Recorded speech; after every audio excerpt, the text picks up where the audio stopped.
Hello and welcome to another edition of Dyca TV with me, Callum Craig. And me, Chantelle Shackleton.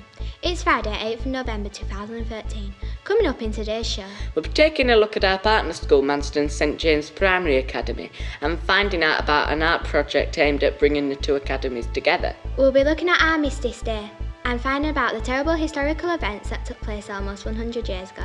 We'll be taking a look at two religious festivals, All Souls Day and Diwali. We'll be finding out about Google's plans to help us live forever.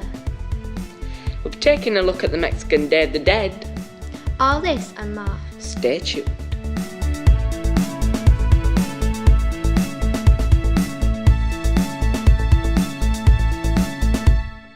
As part of the Leaf Academy Trust, DYCA has a partner primary school, Manston St James Primary Academy in Crossgates.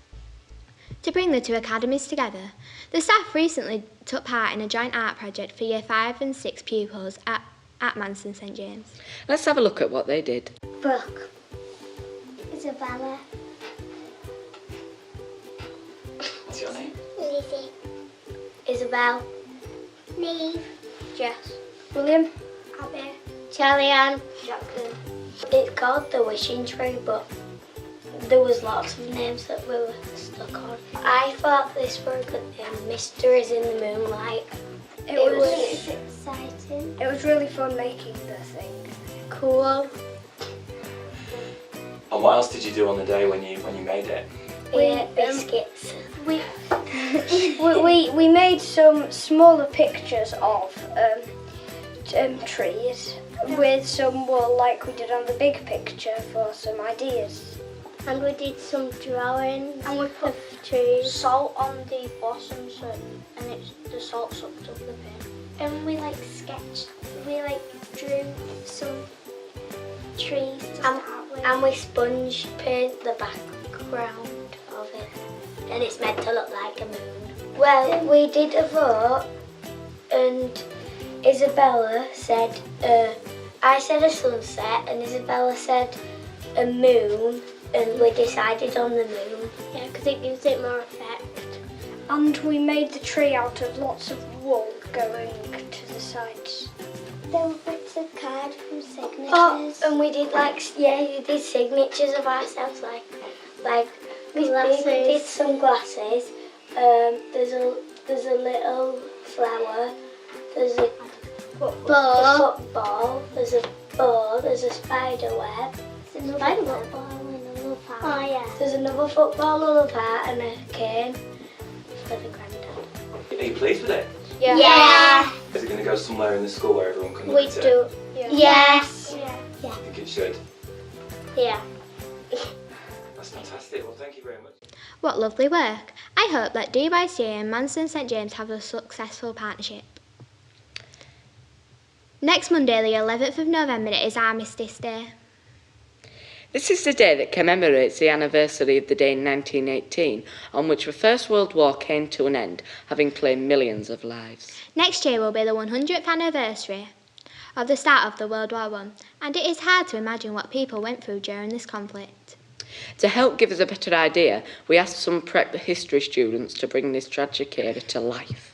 On the 11th hour of the 11th day of the 11th month, 2 minutes of silence is held to remember the end of the Great War in 1918. The Great War began on 1914. Next year it will be 100 years since the beginning of the war that changed everything. Initially this was a European war, with the United Kingdom, France and Russia forming the Allies against the Central Powers of Germany and Austria-Hungary. As the war progressed, other great nations such as Italy, America, Japan joined the Allies, whereas the Ottoman Empire, modern Turkey and Bulgaria joined the Central Powers. Ultimately, more than 70 million military personnel were mobilised during the 4 years. Much of the fighting was trench warfare, where the two sides would dig opposite each other on the front lines. Where the generals gave orders, they would go over the top of the trenches and facing the gunfire and hand-to-hand combat, leading massive casualties, with tens of thousands killed in single battles. The assassination Archduke Franz Ferdinand of Austria was known to be the trigger for the violence that occurred over the next 4 years. Poppies were initially used to symbolise the immeasurable sacrifice of the fallen soldiers by Canadian John McCrae in his poem In Flanders Fields.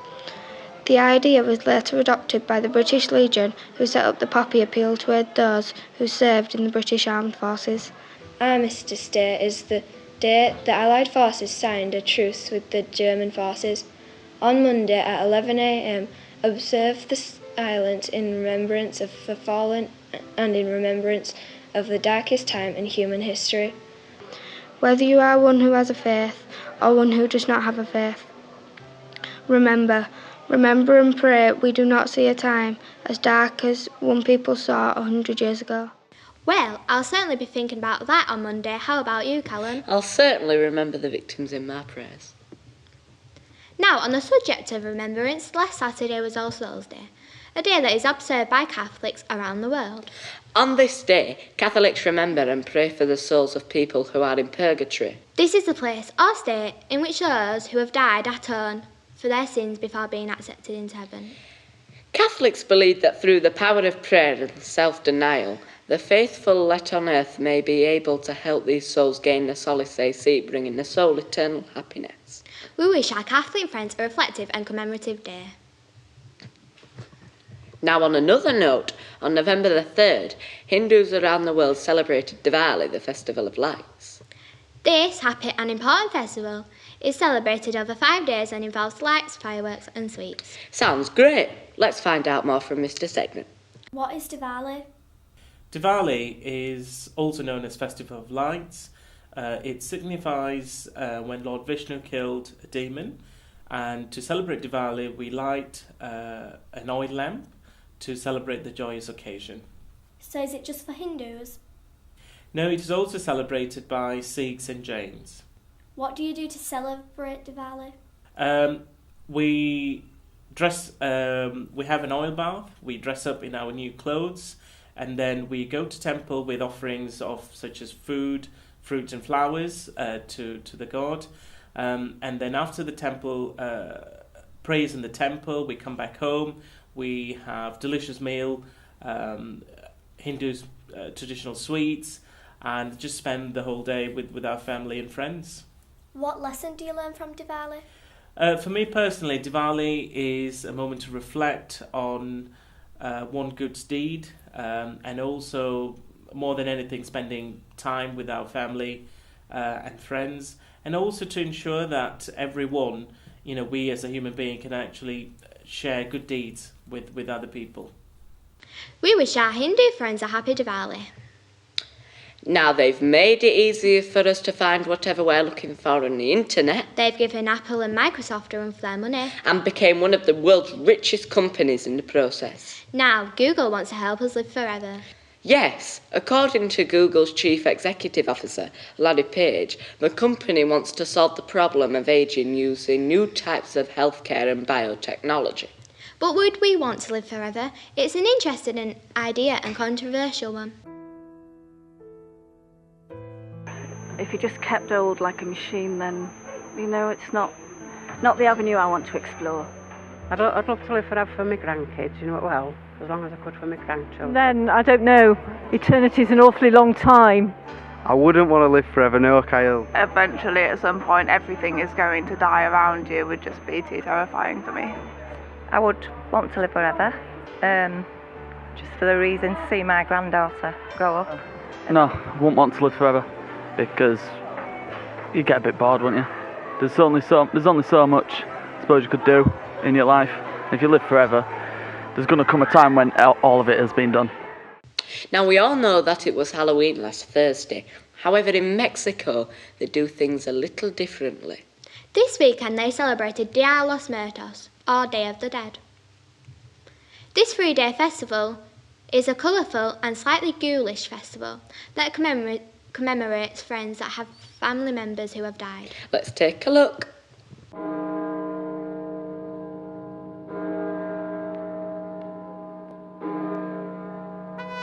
If you had found yourself in Mexico last weekend, you'd have been greeted by a rather strange and ghoulish sight. All across the country and many other Spanish-speaking nations, people were celebrating Dia de los Muertos, or Day of the Dead. Mexicans celebrate this 3-day holiday every year by gathering with family and friends to remember and pray for loved ones who have died. Traditional activities of the holiday include building private altars called ofrendas, honouring the deceased using sugar skulls, papier-mâché skeletons, decorations, flowers and the favourite foods, drinks and possessions of the departed, and visiting graves with these as gifts. There are also colourful festivals and parades, something which has made this festival popular all over the world, particularly in Brazil, Spain and parts of the United States. Mexicans take Dia de los Muertos very seriously, and planning for the festival happens all year round. Traditionally, families spend some time around the altar praying and telling stories about the deceased. In some locations, people wear shells on their clothing so that when they dance, the noise will wake up the dead. Some will also dress up as the deceased. A common symbol of the holiday is the skull, which many people wear as masks called cacalcas. Some people believe possessing Day of the Dead items can bring good luck. Many people get tattoos or have dolls of the dead to carry around with them. They also clean their houses and prepare their favourite dishes of their deceased loved ones to place upon the altar or fender. Dia de los Muertos, a colourful, strange celebration and an interesting way to remember the dead.